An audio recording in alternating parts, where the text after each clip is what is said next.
Welcome to the MaSter Debaters, everybody, the show where we solve pop culture's problems one outrage at a time. I'm Abe, co-host of the Movies and Stuff show, which, can be seen live right here on this channel every Tuesday at 9 p.m. Eastern. Joining me tonight are three other guys that apparently aren't going to see Batman vs. Superman. First up is my co-host of the Movies and Stuff show. He's not locked in here with us. We're all locked in here with him. It's my man, Dan. Rest in peace, Gary Shandling. Oh, man, that was such a bummer. Next up, when it comes to humility, he's the greatest. He's into bondage or French fries, and he's a friend to you and me, my man, Jamil. Rest in peace, Fight Dog. Finally, it's the new guy on the block. It's the man who could drink Faulkner under the table. He loves Art Bell and hates George Norrie. He's my idol and personal hero, Sean. What's up, guys? And yes, R.I.P. Gary Shandling, a real bummer. Real bummer. All right, guys, as you know, I hope that you've all seen the show at least once. This is the debate show. I'm going to throw out three topics. I'm going to give you 60 seconds to make your points, and then I'm going to cut you off and go to the next person. So you better be brief. Are you guys ready? Let's do it. All right. Topic one.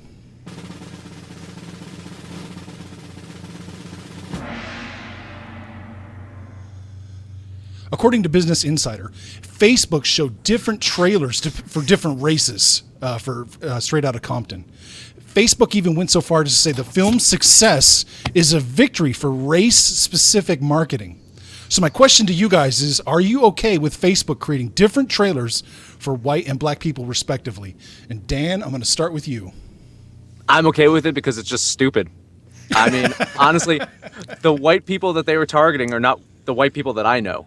Any of these white people that don't know Ice Cube only as an actor or just know Dr. Dre because of Beats headphones aren't white people that should exist in this reality. Like white people that I know, they know these people. They know NWA and how important they are not only to black culture or rap culture, but to music history, to social and political awareness.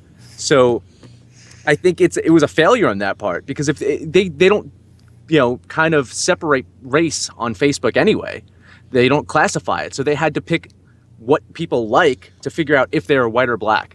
That's dumb. I mean, it's just really, really dumb because, again, you're focusing on this small portion of white people. It's rich, white, old people that don't know who these people are. And you're just guessing that they're white? Just really stupid. Jamil, over to you, man. There's a lot of things that separate us by race, job applications, affirmative action, Donald Trump. Do we really need something else that separates us? And it's something so cause think about it. If it's race, you're trying to say that every black person knows who NWA is, and no white people know who NWA is. So if you have an older black person, they may get the white version of that trailer. Then in that case, it's not a successful trailer. If the black people are saying who maybe not a fan of NWA, then no, it doesn't work. It just doesn't work. It's just stupid. It's really nearsighted. That real.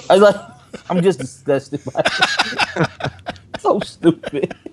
It's so asinine. Okay, I'm done. You're done. Okay, Sean, over to you.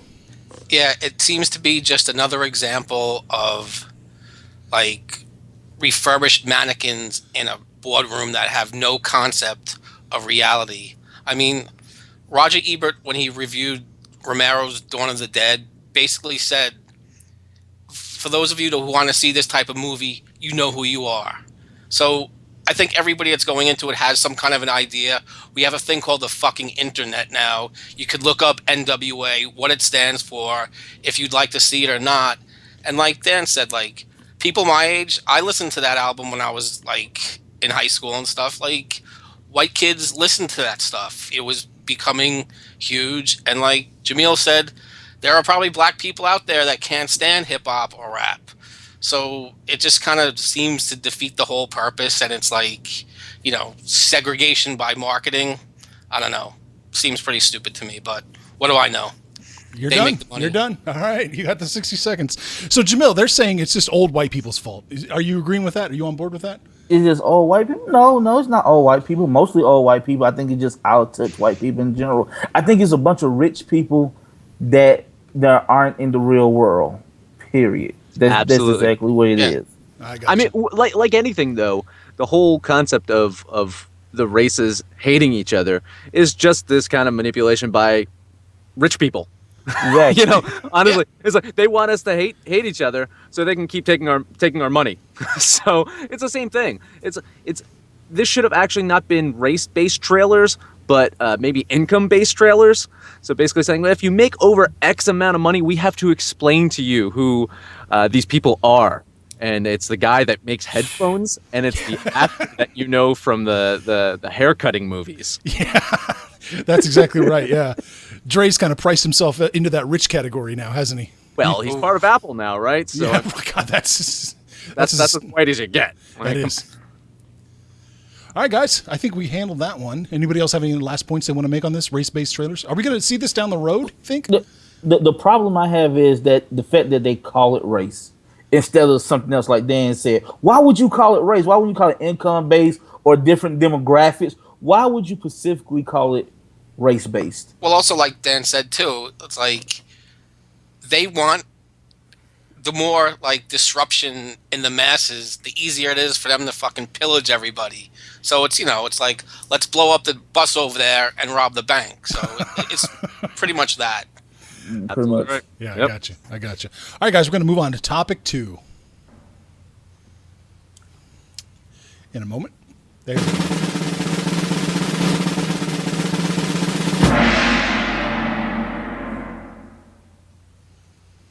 As you may or may not know, there's going to be a Xena reboot.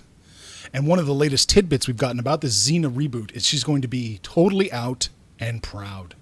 Are you more or less likely to watch a Xena reboot if she's going to be out and proud of her lesbian? Jamil, we're going to start with you.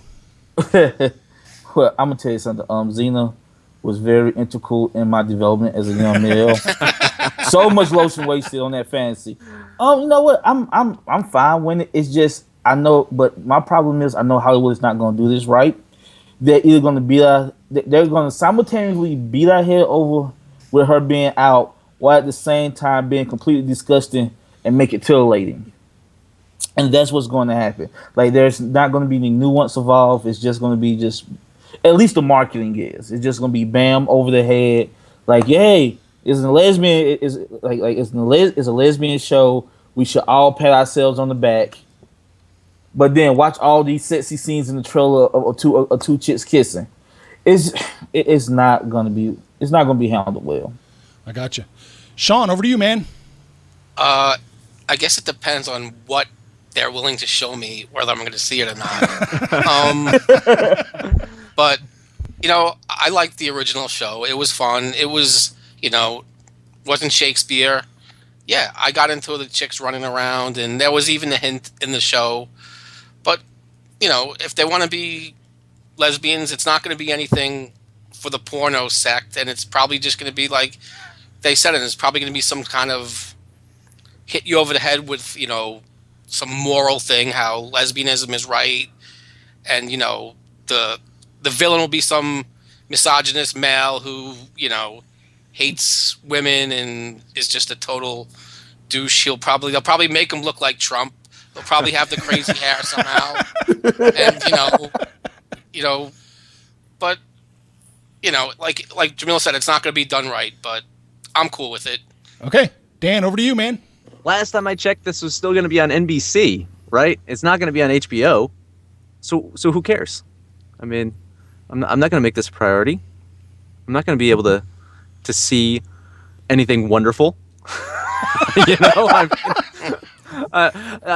Joking aside, I mean, it's awesome that they're trying, and maybe we're slowly getting to a point in society where shit like this won't even matter. Like, it's not even going to be worth a discussion. I don't think humanity's ever going to completely get over the hatred and bigotry, idiocy that we've seen. But I think the masses, especially the younger people right now, are getting there. So maybe that this is a sign that we're getting a little bit closer to be able to, have a show that kind of treats two women couples like Ross and Rachel on Friends. That's my hope, at least, that we're getting closer. All right. One thing Jamil was touching on, and Ronan asked in the chat just now, is this cynical pandering or is this a progressive move? I think, and Jamil, you're really talking about that too. You think this is something cynical, or you think this is a progressive move? Both. You think it's? Well, I mean, look. I'm all for inclusion, black, white, gay. So like, it's always a good thing to push these things forward. But at the same time, like it's a hot topic right now. And like I said, it's not going to be done right, because what's going to happen is the lesbians going to get real angry because they're going to market it towards men, and that's going to be the issue, in my opinion. Sean, what do you think? Is this exploitation, or is this a higher level of character development? Oh, there will be no character development in it at all.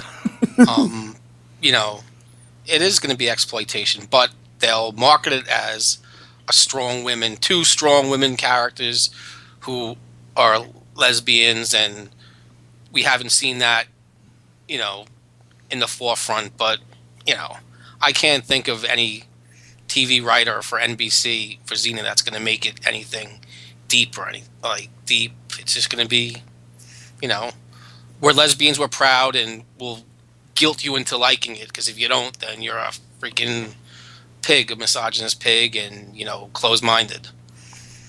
Dan, you have any reaction to that? Well, I mean, what's the point of putting a TV show on TV? It's to get ratings. It's to get people to watch. It's to get advertising revenue from those ratings and from those people that are watching. So in a way, it's always going to be exploitation. They're always going to have some kind of exploitation there that they need to kind of take advantage of, so people are going to watch the show. That said, I do feel that my point that I made earlier about the younger generation, especially not even the millennials, even younger than the millennials, the people that are in high school right now, I think that they are a lot more open with their sexuality in regards to not only saying that, they're gay or straight, gender fluid. I think that these are terms that are a lot more used nowadays and acceptable. I did a talk back in a couple weeks ago at a high school. A friend of mine, I talked to some, and to see like those kids in the hallway, it's like two girls just together, and I don't remember seeing that. like when I went to high school, like there was that out in the open. So I do think that in general, the younger generations are more open to this. So networks can say, well, we can get some ratings if we are doing this. But yeah, I mean, it's Hollywood. You can't trust them to do anything right, so they're going to fuck it up. I got you. Anybody want to react to that? No? I agree. I agree, and I think it is a good thing that, you know, like I was in the city yesterday, and you see a lot of, you know, same-sex couples walking around holding hands, and that's as it should be, you know? We're a free society. You should be free to do whatever you want. So, but I just don't see this being any kind of game changer and breakthrough for, you know, lesbian rights, you know. And you're gonna also have to wonder what kind of shit the network might get, because everyone's gonna on a certain side of the aisle, if you will, be objecting to this. It goes against their beliefs. I mean, you have some fucking jackasses down in North Carolina pulling some shit, voting, on the transgender situation with people identifying, well, if it's on your birth certificate that you're a man, then you can only use the men's room. You know, you have that stuff going on all the time. So you're going to see this show with two prominent lesbians. How many times are you going to get complaints? You know, how many times is just going to be fucking people in an uproar over this? Yeah, I mean, that's always going to happen, unfortunately. And as somebody that probably tends to that side of the aisle, you know, if it's a TV show, just fucking don't watch it. Just fucking turn it off. You know, you should, I think we would be as a society so much better if you took if they're not bothering me, let it go. Again, we're a free country. This is what people came here for. Of course, it evolved, but, yeah, you know, people just like to be douchebags. They do. So the Sean's takeaway from this is we'll let the free market decide. Yeah. We're going to move on to topic 3.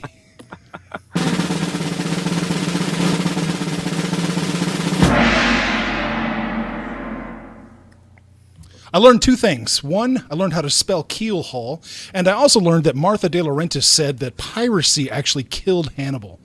You know, NBC made Hannibal available online 12 hours after it aired on TV, but it was pirated still by over 2 million people.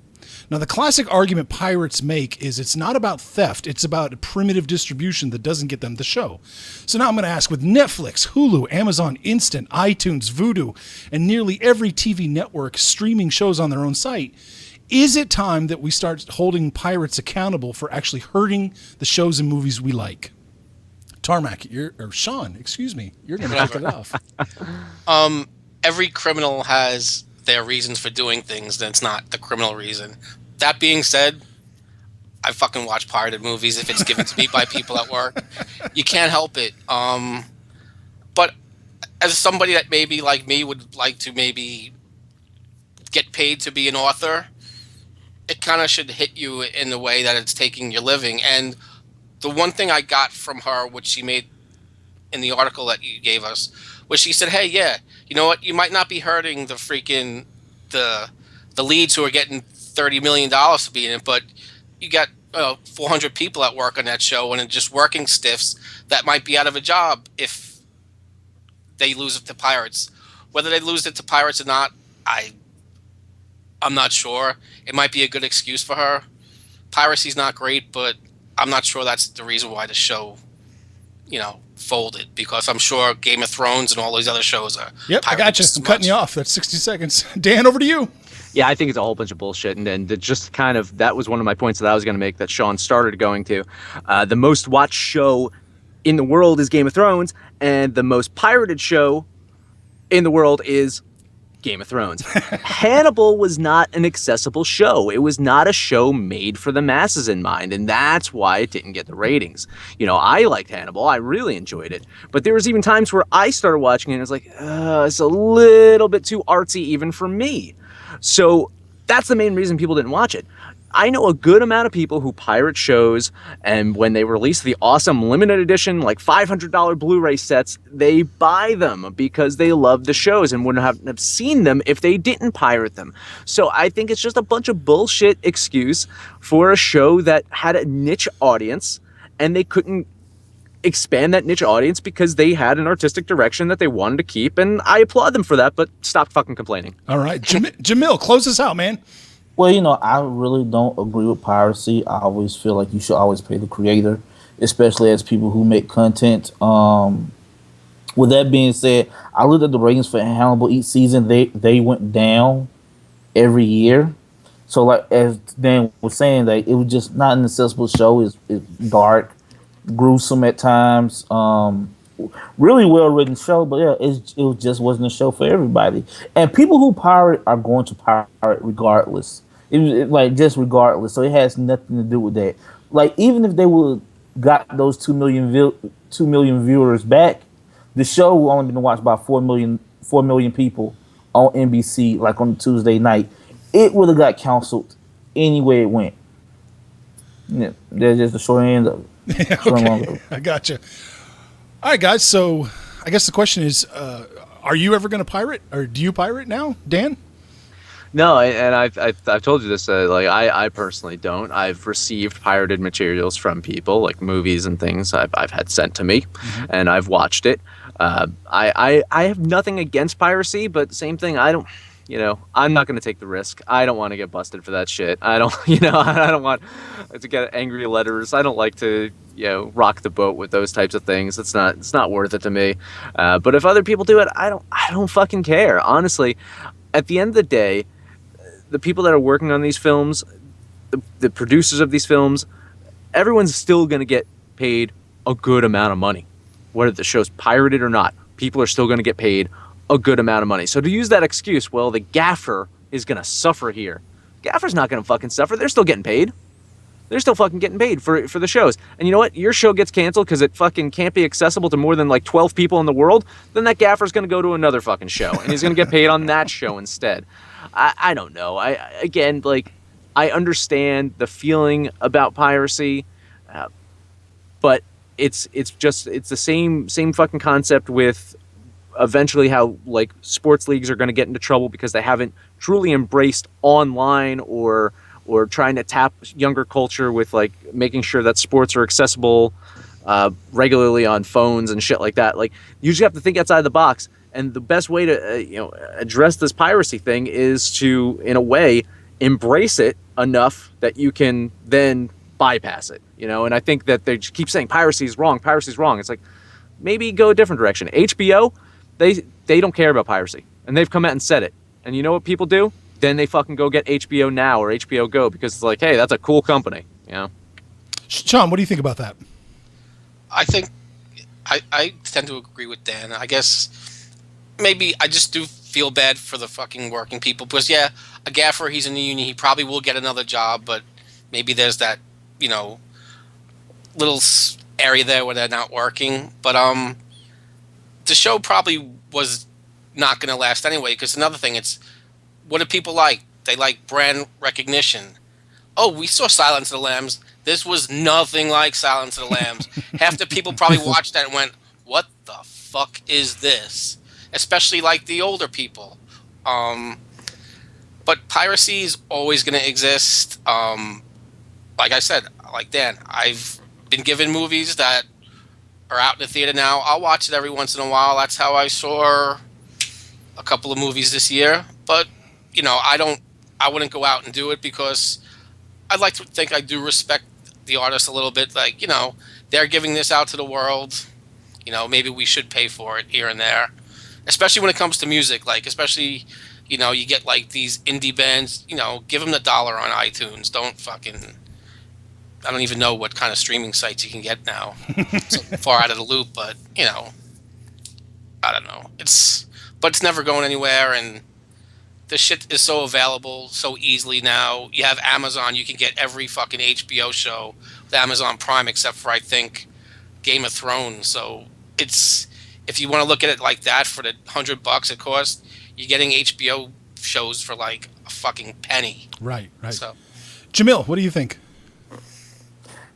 Even though I don't necessarily agree with piracy, I think it's a losing battle. Yeah. And like Dan said, they should really embrace it because I remember when the music industry tried to shut down piracy 15 years ago with MaSter. Right. Yeah, I just think they just should look into alternative ways. All right, you're cutting in and out a little bit. So the way they've been combating piracy, guys, is mostly by suing the hell out of people. And that obviously isn't working. I mean, is there a solution to help curb piracy, Dan? Well, I mean, I think Jamil made a great point in regards to what the music industry started to do, and they changed their concept of that whole streaming music. Now, you get subscriptions to streaming music, things like Pandora, things like some of these sites that you can sign up for and get content. And people, the artists are making a little bit more from that than if they would, just, putting out the CDs. I mean, so I think one way to do it is don't try to necessarily fight it. Just find a way to get your content to people on the cheap so they don't, feel like they're overpaying, and they'll pay something for it. At least, I do feel like when you went into like a Best Buy and it's like a brand new CD for like $19, it's like you go to a streaming site and you're paying like $9.99 a month, and you can hear any new album that's coming up that month. You're gonna fucking do it, right? You're gonna spend the $10 a month as the subscription thing to hear all the new albums that you want, as opposed to paying fucking $20 for one CD. Right. But we're falling into the same argument that the pirates make, that this is solely a distribution problem. I don't know that you can argue that with a TV show, that it's a distribution problem. Can you, Sean, at all? No, because technology itself has completely changed the way we listen to music, watch TVs. Even the big bands like out there, like U2 and shit, they're not making the money the same way that they used to. They're not making the money from the record sales. It's all the concerts. And that's just because the music is available legally in a different way. And like Dan was saying about these subscription things, I'll go back to Amazon because I fucking love Amazon Prime. Dude, you have Amazon Music, you have access to all Hundreds this of thousands of yep. It's not even funny. All these playlists, shit I would never even listen to. Like, you sit down and write, oh, let me try this fucking thing. It's amazing. And you're, at least those artists are getting paid something for it, I'm sure, by Amazon. So it's completely changed the way everything is. So I don't see how distribution's an argument in this day and age. It's just a free thing. Yeah. Right now, they're the mobsters stealing the fucking cigarettes off the truck, and you're getting it at a discount. Of course, the guy in Long Island is going to bring that up. You were the guy in Jersey. I know. And that's an excellent point too. Is something like Amazon Music or Amazon Prime? It's a search. It's a quick search. When you're pirating things, if you want to find an album from band X, you have to find it. You have to go to a couple of different sites maybe to locate this album. You got to hope that there's someone that is seeding it or someone that has it up there that for you to get. So I mean, that's a pain in the ass. That's a brilliant model here. It's like you pay us like $10 a month or whatever it is, $12 a month, whatever Prime ends up being. Fucking type in the band, boom, you got it. Right. You listen to it. So go ahead, Sean. Sorry, and if you want to buy it and have it forever, you fucking do it. Right. You know. So Jamil, I got an HD copy of Star Wars. Do you want me to send it to you tonight? No. Okay, just Just because he doesn't want to see it, Abe. If you would have said HD copy of like Civil War, yeah. No, I still wouldn't. Firmly Yep. move theater experience. But I also think another thing is buying an episode of something is really expensive. With relatively speaking, it's $3.99, $4.99. If you made it $1.99 or 99 cents for an episode, which seems absurdly cheap, I guarantee you people will buy it. You're like, hey, you want all 20 episodes of Hannibal? They 99 cents a piece. That's $22 you just made. Yeah, that's right. As opposed to if you charge $4, that's what, 60? So yeah, that's Like I said, people are going to pirate anyway. You can't stop it. Those people are just going to exist. There's no curbing it. Just make your show good and pray people watch it. Make it accessible. There we go. I like that. We're going to end the show right there because I think this episode was watchable, I hope. And accessible right here on YouTube. Guys, we are planning on this channel to introduce a whole lot of other interactive elements to our live shows. So, I mean, if you subscribe, you'll get those push alerts so you can take part in those. So, every little subscription helps, and we would really appreciate that. But that's it, really. I'm closing up this episode of MaSter Debaters. And, Cool. I want you guys to like the video if you liked it. Comment if you think anybody made a good or bad point. I really want to see if anybody can tempt Jamil to download some pirated material now. I want to see how principled he really is. But that's really it for me. the white guy's edit to the Compton. That's what he wants. He never saw that trailer. He doesn't know what we're talking about. Oh man, but yeah, I'm leaving now, and I'm gonna go watch Batman versus Superman. That's right. Yeah. Have So fun. are you guys going to be talking about that on Tuesday? So tomorrow afternoon, probably. Yeah, we got. Tomorrow, I'm gonna go see it tomorrow morning, and I'm playing a little hooky from work, and I'm gonna go see it tomorrow morning. Yeah. So hopefully tomorrow afternoon we'll do a live review of it. So There you go. Cool. be able to see it here on this YouTube channel. Yes. Thank you, everybody. Good night. All right. Bye. See you, boys.